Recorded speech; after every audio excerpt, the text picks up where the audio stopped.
Viewers welcome back to the world of English. നമ്മുടെ ഈ വരുന്ന ഓണം എക്സാം ഇംഗ്ലീഷിൽ ഏറ്റവും കൂടുതൽ ചോദിക്കാൻ ചാൻസ് ഉള്ള അടിപൊളി ക്വസ്റ്റൻ ആണ് നമുക്ക് റിവ്യൂവിന്റെ ക്വസ്റ്റൻ. സോ നമുക്ക് റിവ്യൂവിന്റെ ക്വസ്റ്റൻ നോക്കിയാലോ.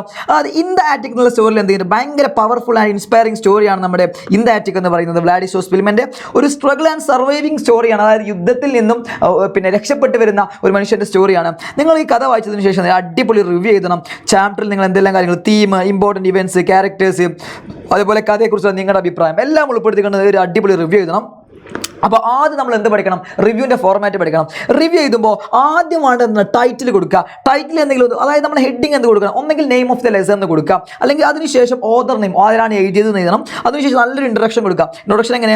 Name of the lesson interesting, inspiring, അതായത് the story in the attic is an inspiring story എന്നോ പവർഫുൾ സ്റ്റോറി എന്നോ ഇസ് റിട്ടൺ ബൈ ഫേമസ് ആൾ എന്ന് പറഞ്ഞിട്ട് എന്ത് ചെയ്യുക? ഓതർ നെയിമാണ് Wladyslaw Szpilman. It's an autobiographical സ്റ്റോറിയാണോ വ്ലാഡിസ്ലോ സ്പിൽമന്റെ? നമുക്ക് കിട്ടിയ ക്വസ്റ്റ്യൻ അങ്ങനെയാണ് കേട്ടോ. എന്തായാലും അങ്ങനെ എഴുതാം. അതിനുശേഷം നമ്മൾ എന്ത് ചെയ്യണം? സമ്മറി എഴുതണം. Summary the lesson tells us about എന്തൊക്കെ മെയിൻ ഇവന്റ്സ്, എന്തൊക്കെ സെൻട്രൽ ആയിട്ട് എന്തൊക്കെ ലെസൺസ്. നമുക്ക് എല്ലാവർക്കും അറിയാം, രണ്ടാം ലോക മഹായുദ്ധവുമായി ബന്ധപ്പെട്ടുള്ള ക്വസ്റ്റ്യൻ ആയിരുന്നല്ലോ ആ സാധനം.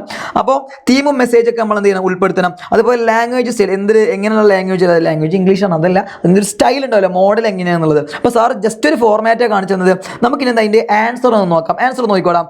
In the attic is a touching and inspiring chapter based on the Wladyslaw Szpilman. Sir നേരത്തെ പറഞ്ഞ ഇൻസ്പയറിംഗ് സാധനങ്ങളൊക്കെ ഉണ്ട് ഇതിൽ.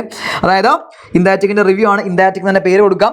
എന്തായാലും ആ സ്റ്റോറി ഭയങ്കര ടച്ചിങ് ആയിട്ടുള്ള ഇൻസ്പയറിംഗ് ചാപ്റ്റർ ആണ്. അതായത് നമ്മുടെ വ്ലാഡിസ്ലോ സ്പിൽമന്റെ ലൈഫുമായി ബന്ധപ്പെട്ടതാണ്. അദ്ദേഹം ഒരു ടാലന്റ് ആയിട്ടുള്ള പോളണ്ടിലെ പിയാനിസ്റ്റ് ആണെന്ന് പറയുന്നുണ്ട്.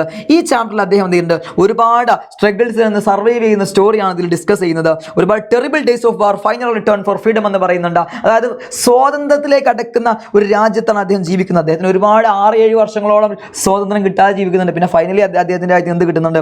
സ്വാതന്ത്ര്യം കിട്ടുന്നുണ്ട്. എന്തായാലും Szpilman loses his family. Szpilman അദ്ദേഹത്തെ ഫാമിലി നഷ്ടപ്പെട്ടു. And is forced to hide in different places save his life എന്ന് പറയുന്നുണ്ട്. അദ്ദേഹം എന്ത് ചെയ്തു? പിന്നെ ഒളിഞ്ഞു താമസിക്കാൻ നിർബന്ധിതനായി എന്ന് പറയുന്നുണ്ട്. ഹി സ്പെൻഡ് സെവറൽ ഡേയ്സിലാണ്, കുറച്ച് ദിവസം എന്ത് ചെയ്തു? അദ്ദേഹം ഒറ്റപ്പെട്ട് ജീവിച്ചു. ഭയങ്കര ഹംഗ്രി എന്ന് പറഞ്ഞാൽ അറിയില്ലേ, ഭയങ്കര വിശപ്പോട് കൂടി ഭയങ്കര വീക്കായിക്കൊണ്ട് പൊളിഞ്ഞ വീട്ടിൽ എന്ന് പറയുന്നുണ്ട്. എന്തായാലും ഫൈനലി അവസാനം കുറച്ച് കാര്യങ്ങളൊക്കെ സംഭവിക്കുന്നുണ്ട്. ഇങ്ങനെയൊക്കെ നമ്മൾ പോകണം. ഏറ്റവും അവസാനം നമ്മൾ എന്ത് ചെയ്യണം?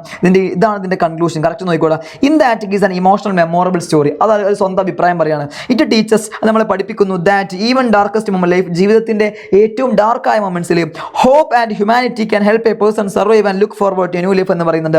പ്രതീക്ഷയും മനുഷ്യത്വവും എന്ത് ചെയ്യും? ഒരു മനുഷ്യനെ ഹെൽപ്പ് ചെയ്യും സർവൈവ്, അതായത് അതിൽ നിന്ന് രക്ഷപ്പെട്ട് വരാൻ, and look forward new life, എന്ത് ചെയ്യും? പുതിയൊരു ജീവിതം നൽകും എന്ന് പറയാൻ കേട്ടോ. അപ്പോൾ ഇതാണ് മക്കളെ നമ്മുടെ റിവ്യൂവിൻ്റെ ക്വസ്റ്റ്യൻ. ഇങ്ങനെയാണ് റിവ്യൂവിനെ ആൻസർ ചെയ്യുക. അപ്പോൾ റിവ്യൂവിൻ്റെ ഫോർമാറ്റ് സാർ കൃത്യമായിട്ട് പറഞ്ഞതും ഈ ഫോർമാറ്റ് ഫോളോ ചെയ്ത് റിവ്യൂവിൻ്റെ ക്വസ്റ്റ്യൻ ചെയ്താൽ 7 മാർക്കിൻ്റെ ക്വസ്റ്റ്യൻ ആയിരിക്കും റിവ്യൂ. ഏതെല്ലാം ചാപ്റ്ററിനാണ് റിവ്യൂ ചോദിക്കുക, ഇനി ചാൻസ് ഉള്ളത് അതെല്ലാം ബന്ധപ്പെട്ടുകൊണ്ട് അടിപൊളി ലൈവുമായിട്ട് ഇന്ന് രാത്രി കൃത്യമേരക്ക് 1 ലക്ഷത്തോളം കേരളത്തിലെ മക്കൾ കാത്തിരിക്കുന്ന അടിപൊളി ലൈവുമായിട്ട് ഇന്ന് രാത്രി കൃത്യമേരക്ക് ഞാനും ഷാഫി സാറും വരുന്നുണ്ട്. അപ്പോൾ ലൈവിൽ കാണാം. Tata, bye bye, see U.